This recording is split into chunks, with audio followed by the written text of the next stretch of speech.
सभामुखज्यू आज यो वातावरण छलफलको लागि छैन। मैले के गर्ने त? मैले कुन विषयमा केन्द्रित भएर बोल्नको लागि म निर्देश गर्दैछु। म सम्मानीय सभामुखजीसँग सोध्न चाहन्छु, अवरोध संसद अवरोध कुन अवस्थामा भन्छन्?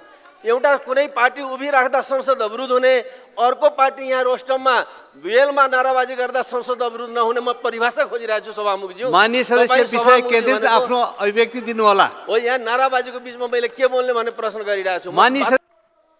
सम्मानीय सभामुख महोदय, यो संसदमा कुनै अमुक पार्टीले आफ्नो सिटमा उभिँदैमा संसद अवरोध हुने, संसद स्थगित हुने र अर्को पार्टी वेलमै नाराबाजी गरिराख्दा संसद अवरोध नहुने, यो कस्तो विभेद हो म जान्न चाहन्छु। सभामुख भनेको तटस्थ भूमिकामा हुनुपर्छ, सबैको साझा हुनुपर्छ। तर आज सभामुखको यो व्यवहार हेर्दा मलाई आश्चर्य लागेको छ, म दुखित पनि छु। एउटा सांसद, सबै सांसद बराबर हुन्, सबै दलहरू बराबर हुन्। आज चौथो र पाँचौँ दलहरू विरोध गरिराख्दा आज सभामुखजी जसरी गरिराख्नु भएको छ, पहिला पनि संसदमा नाराबाजी हुन्थ्यो, संसद चल्थ्यो, तर छोटो समयको लागि हुन्थ्यो। आज एउटा नयाँ रेकर्ड कायम भयो, एउटा नयाँ रेकर्ड कायम गर्नुभयो, यसको लागि शुभकामना पनि दिन चाहन्छु। र म विशेष आग्रह गर्न चाहन्छु सभामुखज्यूलाई, एउटा सहज वातावरण बनाउनुहोस्। सरकार 2/3 छ भने के सांसद शान्त गर्न सक्दैन? 2/3 भनेको अङ्क हो कि 2/3 भनेको परिणाम हो? आज सरकार 2/3 को भन्ने, सबभन्दा शक्तिशाली सरकार भन्ने, तर संसदको यस्तो वातावरणमा छलफल गर्नुपर्ने, योभन्दा दुःखद अरू के होला? 21औं शताब्दीको लोकतान्त्रिक युगमा झन्डै 2/3 को सरकार बनेको छ र वातावरण यस्तो छ, यसमा के बहस हुन्छ भन्ने सोध्न चाहन्छु। सभामुखजी, संवेदनशीलता अलिकति पनि छ भने यसमा चिन्ता लिन म विशेष आग्रह गर्न चाहन्छु।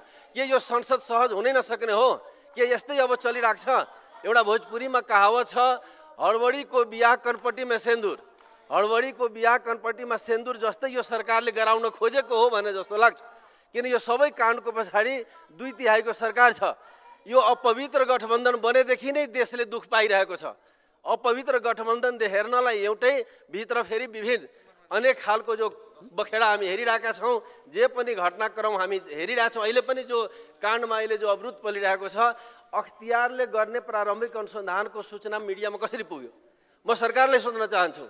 एउटा स्वतन्त्र निकाय जो अख्तियार अनुसन्धान आयोग हो, त्यसले अनुसन्धान गर्छ र त्यो सबै कुरा मिडियामा आउँछ। मलाई देखाउनुहोस्। त्यो काङ्ग्रेसलाई पनि थाहा छ कि मेरो लडाइँ भोलि एमालेसँग छ, एमालेवालाले पनि थाहा छ कि भोलिको लडाइँ मेरो काङ्ग्रेससँग छ।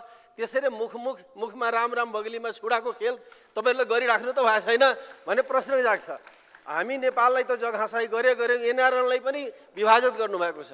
अहिले सरकारको दुईटा प्रमुख घटक, आरजु देउवा जो परराष्ट्र मन्त्री हुनुहुन्छ, उहाँको एउटा घटक एनआरएन बनेको छ भने प्रधानमन्त्रीजीको अर्को एनआरएन बनेको छ भने सबै निकायमा तपाईँहरूको द्वन्द्वले गर्दा दुःख पाइरहेको र देशै बर्बाद हुन लागेको त सबैतिर हेरिरहेछौँ। अहिले अख्तियारमा पुग्नु भएछ, न्यायालयमा पुग्नुहुन्छ। मान्य सदस्य, यहाँको विषय केमा बोलिरहनु भएको छ? त्यहाँ सभामुखज्यू, आज यो वातावरण छलफलको लागि छैन। मैले के गर्ने त? मैले कुन विषयमा केन्द्रित भएर बोल्नको लागि म निर्देश गर्दैछु। म सम्मानीय सभामुखजीसँग सोध्न चाहन्छु, अवरोध संसद अवरोध कुन अवस्थामा भन्छन्?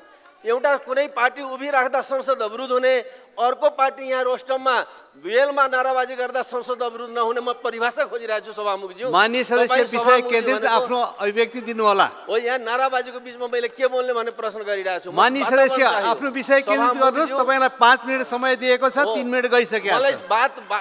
मलाई बोल्ने वातावरण दिनु सभामुखज्यू। म बजेटमा बोल्न चाहन्छु, बजेटमा छलफल गर्न चाहन्छु। देशको बजेट बिचौलियालाई खुसी पार्ने खालको छ।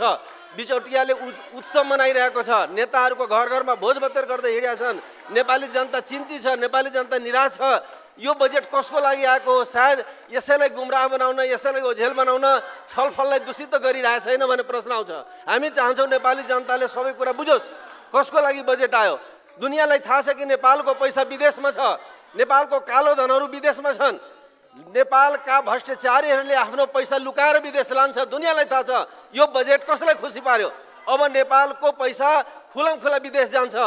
खुलमखुला विदेश जाने वातावरण बनाउनु भयो अर्थमन्त्रीजीले, अहिलेको बजेटले बनायो। नेपालको पैसा रोक्ने, नेपालको पैसा विदेशबाट ल्याउने, कालो धन ल्याउने प्रतिबद्धताको खाँचो थियो।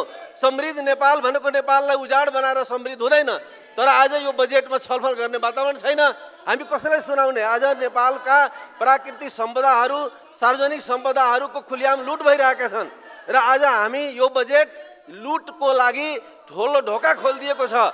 नेपालको प्रकृति सम्पदाहरू लुट्नुस्, नेपालको सार्वजनिक सम्पदाहरू लुट्नुस्, नेपाली जनताको सम्पत्तिहरू लुट्नुस् भन्ने ढोका खुलेको सन्दर्भमा हामी कसको लागि बहस गर्ने? नेपाली जनता जान्न चाहन्छ कि बजेट कस्तो छ, हामी यसमा बोल्न चाहन्छौँ सभामुखज्यू। त्यसैले यो अहिलेको बहस, मैले बजेटको बहस ठानेकै छैन। यसरी लटपटर गरेर मान्छेलाई सुमसाम पारेर अन्यल बनाएर धमिलो पानी बनाएर माछा मार्ने खेल नहोस्, एउटा सहज वातावरण निर्माण होस्। म सम्मानीय सभामुखको एउटा अभिभावकीय भूमिकाको अपेक्षा गर्छु। मेरो आग्रह छ कि आजको यो संसदलाई स्थगित गर्नुहोस्, एउटा वातावरण बनाउनु सभामुखज्यू। यो छलफलको वातावरण होइन, यो यस्तो बवालमा जनतालाई के हामी सूचना दिन खोजिरहेछौँ? संसदको हाम्रो यो गरिमामय संसदको के सन्देश दिन खोजिराखेका छौँ भन्ने प्रश्न उठ्छ।